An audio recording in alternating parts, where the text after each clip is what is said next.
कहते हैं प्यार करने और क्राइम करने की कोई भी उम्र नहीं होती है। कोई भी इंसान अपनी उम्र के किसी भी पड़ाव में पहुंच करके इन दोनों काम को कर सकता है। और आज की कहानी जो मैं आपके साथ शेयर करने वाला हूं, उस कहानी में भी ऐसा ही हुआ है, जहां पर पहले प्यार किया जाता है और जब इस प्यार को रोकने की कोशिश की जाती है तो उसके बाद क्राइम को अंजाम दिया जाता है। लेकिन इस क्राइम को करने से पहले उस पूरी प्लानिंग को किया जाता है, जिसमें हर उस छोटे छोटे पॉइंट का ध्यान रखा जाता है कि पुलिस वाले किसी भी तरीके से इन लोगों तक ना पहुँच पाए। लेकिन पुलिस वाले इस केस को क्रैक भी करते हैं और जब इस केस की पूरी कहानी लोगों के सामने आती है तो लोग दंग रह जाते हैं कि उम्र के इस पड़ाव में पहुंच करके भी कोई व्यक्ति इस तरीके की सातिराना प्लानिंग कर सकता है और क्राइम को अंजाम दे सकता है। तो आज की कहानी बहुत इंटरेस्टिंग होने वाली है। वीडियो अंत तक जरूर देखें। यदि वीडियो पसंद आता है तो वीडियो को लाइक और चैनल को सब्सक्राइब जरूर करें, क्योंकि ऐसी इंटरेस्टिंग और रियल कहानियाँ मैं आप लोगों के लिए हर रोज लेकर के आता हूँ। कर्नाटक के चिकमंगलुरु के कदूर शहर के रहने वाले सुब्रमण्यम 60 साल के हैं और वो दर्जी का काम करते हैं। उनकी पत्नी का नाम मीनाक्षी है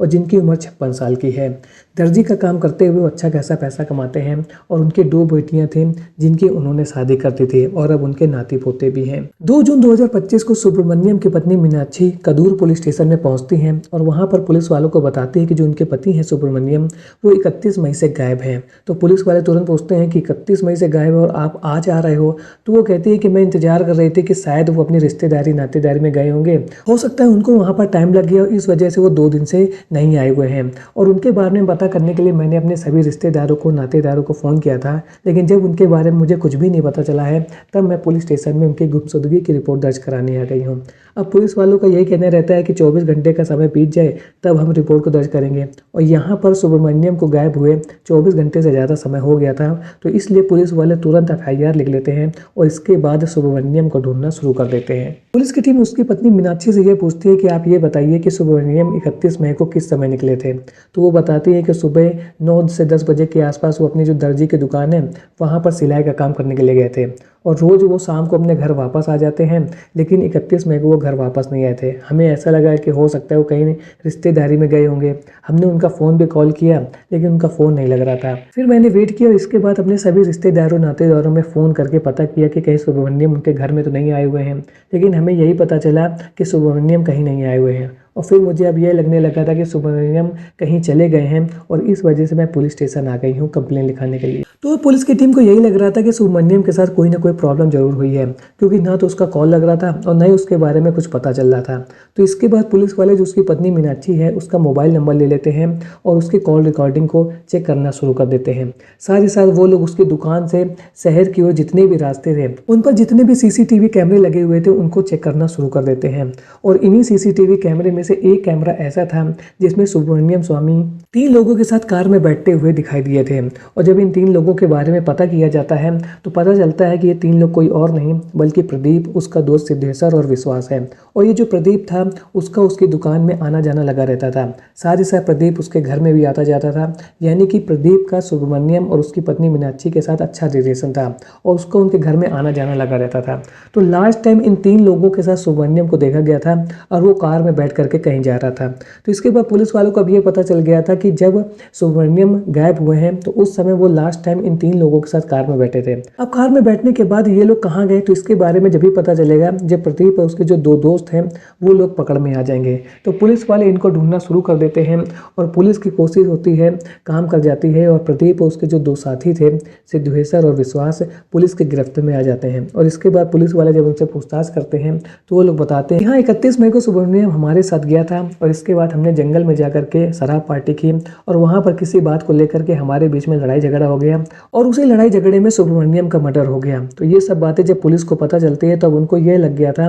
कि सुब्रमण्यम का जो मर्डर हुआ है वो इन 3 लोगों ने किया है और उसका रीज़न ये है कि इनके बीच में किसी बात को लेकर लड़ाई झगड़ा हुआ था। लेकिन ये जो लड़ाई झगड़े वाली बात थी वो पुलिस वालों को हजम नहीं हो रही थी, क्योंकि ये जो 3 लोग थे इनकी उम्र 35 से 40 साल के बीच में थी। वहीं जो सुब्रमण्यम स्वामी थे वो 60 साल की उम्र थी। तो इनके बीच में किसी बात को लेकर के लड़ाई झगड़ा होना वो बात कुछ अटपटी लग रही थी। और साथ ही साथ जब इनके बारे में परिवार के लोगों से बातचीत की तो उन्होंने यही बताया कि सुब्रमण्यम स्वामी इनसे मिलते जुलते तो थे लेकिन इनके साथ शराब पार्टी करना ऐसा बहुत ही कम होता था। तो अब पुलिस वालों को ये लग रहा था कि प्रदीप के साथ सुब्रमण्यम के ऐसे कोई भी रिलेशन नहीं थे, यानी कि इनके दोस्तों के साथ भी ऐसे कोई रिलेशन नहीं थे जहाँ पर इनके बीच में किसी बात को लेकर के लड़ाई झगड़ा हुआ हो और फिर इसके बाद इतनी बड़ी घटना को अंजाम दे दिया गया हो। पुलिस की टीम ने सुब्रमण्यम का मर्डर करने वाले 3 लोगों को यानी कि प्रदीप, सिद्धेश्वर और विश्वास को गिरफ्तार कर लिया था और 3 जून को इन तीनों की निशानदेही पर सुब्रमण्यम की जो डेड बॉडी थी उसको रेलवे ट्रैक के आसपास के इलाके से रिकवर भी कर लिया था। और इन तीनों ने यही बताया था कि इन लोगों ने उसका मर्डर करने के बाद, यानी कि सुब्रमण्यम का मर्डर करने के बाद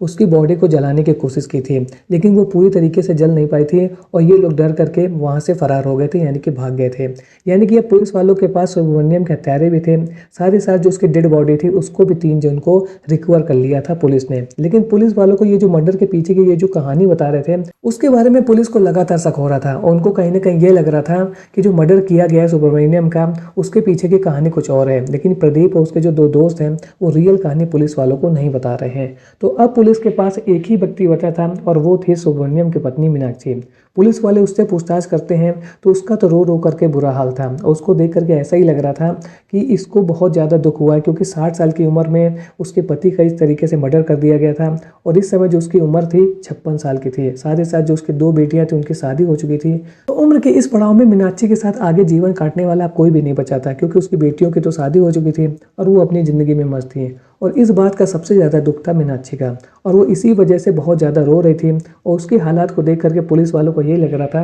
कि हम इससे किस तरीके से पूछताछ करें, क्योंकि वो एक तो बुजुर्ग महिला थी, किस तरीके से उससे पूछताछ करें कि उसको कुछ शक है, उसको कुछ मालूम है कि ये हत्या क्यों की गई है। लेकिन पुलिस वाले कोशिश करते हैं और उससे बातचीत करते हैं और फिर मीनाक्षी का जो मोबाइल नंबर था उसको ले लेते हैं और उसकी कॉल रिकॉर्डिंग चेक करने के लिए भेज देते हैं। लेकिन पुलिस वालों को अभी इस बात का बिल्कुल भी शक नहीं हो रहा था कि जो उसकी पत्नी मीनाक्षी है उसका इस केस से कुछ लेना देना है, यानी कि सुब्रमण्यम का जो मर्डर हुआ है उसके पीछे उसकी पत्नी का किसी भी तरीके का कोई हाथ हो सकता है। लेकिन आगे चल करके जो उसकी कॉल रिकॉर्डिंग है उसकी पत्नी की वो सामने आती है तो उसके बाद पुलिस वाले भी बिल्कुल आश्चर्यचकित हो जाते हैं, वो भी लोग दंग हो जाते हैं, क्योंकि पुलिस वाले इस बात पर ध्यान देते हैं कि जो उसकी पत्नी मीनाक्षी है उसकी लगातार एक नंबर पे बातचीत हो रही थी और ये नंबर किसी और का नहीं था, यानी कि ना तो ये प्रदीप का था, ना ही उसके दोस्त सिद्धेश्वर का था, ना ही विश्वास का था, बल्कि ये एक तीसरे व्यक्ति का था। लेकिन इन तीसरे व्यक्ति के साथ इन 3 लोगों के तार जुड़े हुए थे। तो पुलिस वाले जब इस नंबर को ट्रेस करते हैं तो ये पता चलता है कि जिस नंबर से मीनाक्षी की लगातार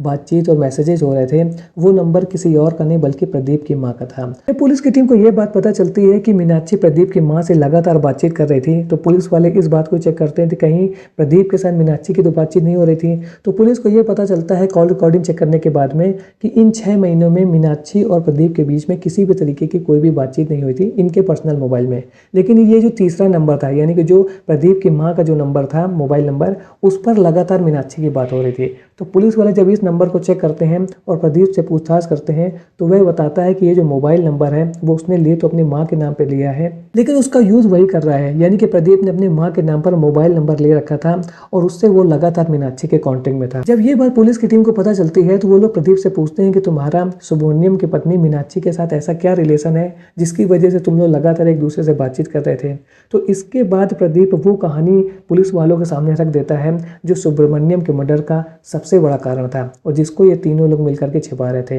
यानी कि ना तो प्रदीप बता रहा था, ना ही उसका दोस्त बता रहे थे। प्रदीप पुलिस की टीम को ये बताता है कि लगभग 4 साल पहले मैं एक शादी समारोह में मीनाक्षी से मिला था। अब मीनाक्षी की उम्र 56 साल है और मेरी उम्र 33 साल है। तो हमारे बीच में जो रिलेशन था एक आंटी और एक भतीजे के टाइप का ही था और हमारे बीच में नॉर्मल बातचीत होती रहती थी। मैं भी दर्जी का काम करता हूँ, इस वजह से हमारे इनके साथ रिलेशन बन जाते हैं और मेरा इनके घर आना जाना लगा रहता था, क्योंकि जो सुब्रमण्यम थे वो भी दर्जी थे और मैं भी सिलाई का ही काम करता हूँ। तो इस वजह से इनके घर में मेरा आना जाना लगा रहता था। और इसी बीच में मेरी सुब्रमण्यम की पत्नी मीनाक्षी के साथ फ़ोन पर बातचीत शुरू हो जाती है और धीरे धीरे जो बातचीत थी वो प्यार में बदल जाती है और हमारे बीच में वो सब रिलेशन बन जाते हैं जो एक पति पत्नी के बीच थे। जब ये सब बातें सुब्रमण्यम को पता चलती है, मीनाक्षी से झगड़ा करना शुरू कर देता है और वो हमेशा यही कहता था कि जो तुम्हारे अपने बेटे की उम्र के साथ ऐसे रिलेशन है उसको तुम समाप्त कर दो, क्योंकि तुम यदि ऐसा नहीं करोगे तो जो हमारी वैवाहिक जीवन है वो समाप्त हो जाएगा। हमारी 2 बेटियां हैं, उनके भी बच्चे हो चुके हैं, यदि उनको ये सब बातें पता चलेंगी तो वो लोग क्या कहेंगे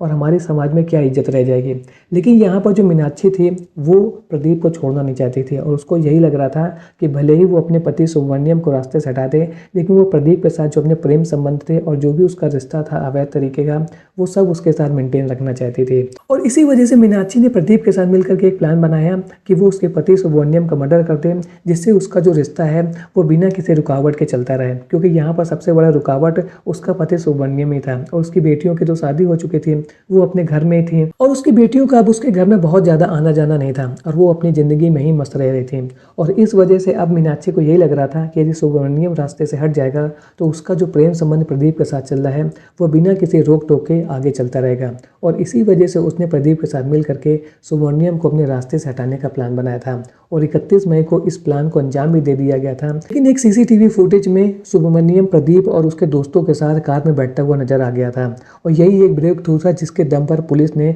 सुब्रमण्यम के मर्डर और उसके गुमशुदा होने की जो पूरी कहानी थी उसको खोल करके रख दिया था। पुलिस की टीम प्रदीप और सुब्रमण्यम की पत्नी मीनाक्षी को आमने सामने बैठाती है और फिर इनसे कहती है कि वो पूरी कहानी बताओ जो तुम लोगों ने सुब्रमण्यम को मारने के लिए बनाई थी। और इसके बाद प्रदीप उस कहानी को पुलिस के सामने एक बार फिर से सुनाता है जो उसने आधी अधूरी सुनाई थी। वह बताता है कि 31 मई को हम सुब्रमण्यम को उसके दुकान से बुलाते हैं और उससे कहते हैं कि चलो पार्टी करने चलते हैं। मेरे साथ मेरे दोस्त भी थे, हम लोगों ने कार में सुब्रमण्यम को साथ में बैठा लिया और इसके बाद रास्ते में हम लोगों ने शराब खरीदी और फिर हम लोग साकेर पटना एक जगह है वहाँ पर जंगलों में पहुँचे और जंगल में पहुँचने के बाद हम लोगों ने वहाँ पर शराब पी। जब सुब्रमण्यम बहुत ज़्यादा नशे में धुत हो गया तो प्रदीप ने नशे में ही उसका गला काट दिया और फिर उसके शव को जलाने की कोशिश की, लेकिन शव उसका पूरी तरीके से नहीं जल पाया था और हम लोगों को डर लग रहा था और डर की वजह से हम उसके शव को उसी हालत में छोड़ करके वहां से फरार हो गए। 3 जून को पुलिस ने सुब्रमण्यम के शव को रेलवे ट्रैक के पास से रिकवर कर लिया था और 8 जून को जो उसकी पत्नी मीनाक्षी है उसको उसकी हत्या के आरोप में पहले अदालत में पेश किया गया, फिर उसको न्यायिक हिरासत में भेज दिया गया। यानी कि अब उसकी पत्नी मीनाक्षी और साथ ही साथ उसका प्रेमी प्रदीप और उसके जो 2 दोस्त हैं ये सभी लोग न्यायिक हिरासत में हैं और अब इन सभी लोगों को गिरफ्तार कर लिया गया है। तो आज के वीडियो में आपने देखा कि जैसा मैंने शुरुआत में कहा था कि प्यार करने और क्राइम करने की कोई भी उम्र नहीं होती है। अपनी उम्र के किसी भी पड़ाव में कोई भी इंसान ये दोनों काम कर सकता है और वैसा ही हुआ मीनाक्षी के साथ। मीनाक्षी ने 56 साल की उम्र में 33 साल के युवक से प्यार किया और जब उसके प्यार में उसका पति रुकावट बनने लगा तो उसने अपने पति को रास्ते से हटा दिया और उसके पति की उम्र लगभग 60 साल के आसपास थी और इनके शादी को एक लंबा अरसा गुजर चुका था। यानी कि इसकी 2 बेटियां थी जिनकी भी शादी हो चुकी थी और उनके बच्चे हो चुके थे। इसके बाद भी मीनाक्षी को 56 साल की उम्र में प्यार होता है और अपने प्रेम संबंध को बनाए रखने के लिए उसने बहुत ही फुल प्रूफ प्लानिंग बनाई थी, लेकिन एक सीसीटीवी फुटेज ने उसकी पूरी प्लानिंग को फेल कर दिया था और अब मीनाक्षी अपने प्रेमी के साथ जेल की सलाखों के पीछे हैं। तो आज की वीडियो से हमें यही सीख मिलती है, जैसे मैं अपने पिछले वीडियो में आप लोगों को बताता रहता हूँ कि आप किसी भी कंडीशन में क्राइम मत कीजिए, क्योंकि क्राइम करने वाला व्यक्ति कितनी भी अच्छी प्लानिंग क्यों ना बना ले उसको पकड़ा जाना तय है। आज नहीं तो कल वो जरूर पकड़ा जाएगा और इसके बाद उसके गुनाहों की वजह उसको जरूर मिलेगी। और 56 साल की उम्र में मीनाक्षी जिन खुशियों को पाना चाहती थी वो भी खुशियां उनको मिल नहीं पाई हैं और अब उनकी जो पूरी ज़िंदगी है वो जेल के सलाखों के पीछे गुजरने वाली है। तो मेरा आप लोगों से यही रिक्वेस्ट है कि कुछ भी हो जाए किसी भी कंडीशन में क्राइम करने की कोशिश मत कीजिए, बल्कि अपनी समस्याओं को बातचीत करके सॉल्व करने की कोशिश हमेशा कीजिए। आज का वीडियो आपको कैसा लगा कमेंट सेक्शन में ज़रूर बताएं। मिलता हूँ वैसे एक और नए इंटरेस्टिंग वीडियो में, तब तक के लिए थैंक्स फॉर वॉचिंग।